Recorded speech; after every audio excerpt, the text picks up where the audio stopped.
এবাৰ অখিল গগৈয়ে বৰপেটাত জনসভা কৰিছে অখিল গগৈয়ে অকা বেদবাৰীত গৈ জনসভা কৰিছে আৰু তাৰ পিছত অখিল গগৈৰ সেই জনসভাতেই আকৌ এবাৰ সংকল্প ললে ৰাজ্যৰ সন্মুখত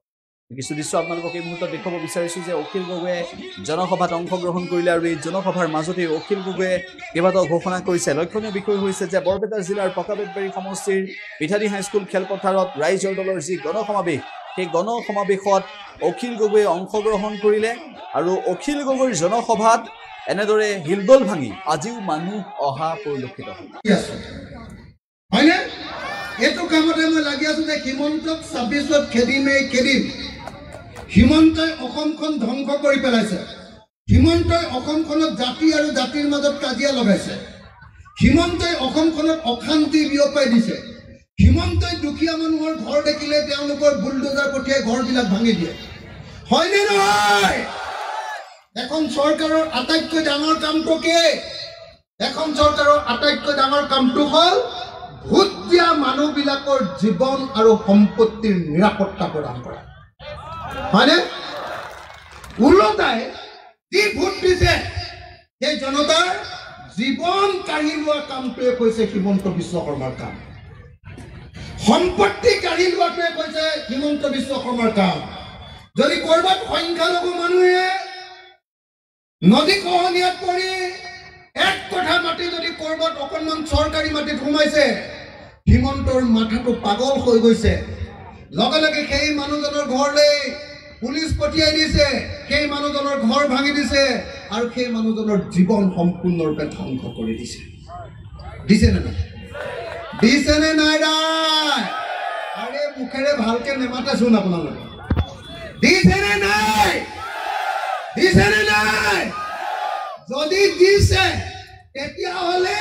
এই কংগ্ৰেছ আৰু এআইডিএফৰ এমএলএ গীতাৰ নিচিনাকে মুখখন বন্ধ কৰি থৈ দিলে নহ'ব হয়নে নহয় মুখখন বন্ধ কৰি থৈ দিলে নহ'ব চিঞৰিব লাগিব ক'ব লাগিব যে দেশদ্ৰোহী জাতিদ্ৰোহী সাম্প্ৰদায়িক 2 নম্বৰী হিমন্ত বিশ্ব শৰ্মাক যেতিয়ালৈকে খেদিব নোৱাৰিম তেতিয়ালৈকে আমি কেতিয়াও শান্তিত নহওঁ হয়নে নহয়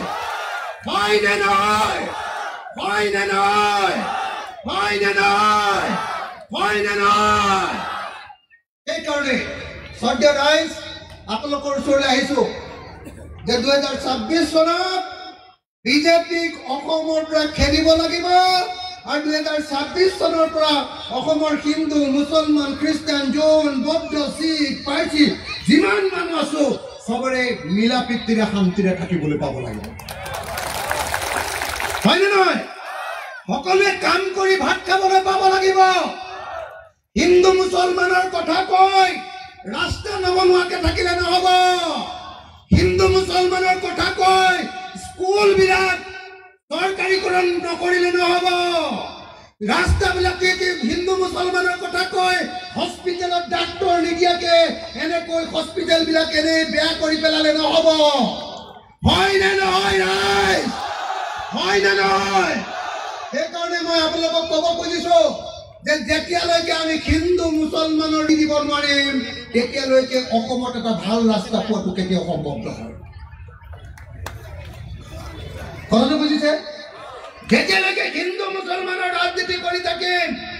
তেতিয়ালৈকে ভাল হস্পিটেল এখন বিচাৰিব নোৱাৰি ভাল হস্পিটেল বিচাৰিলে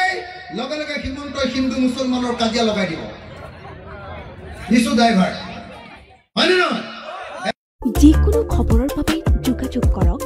7099017330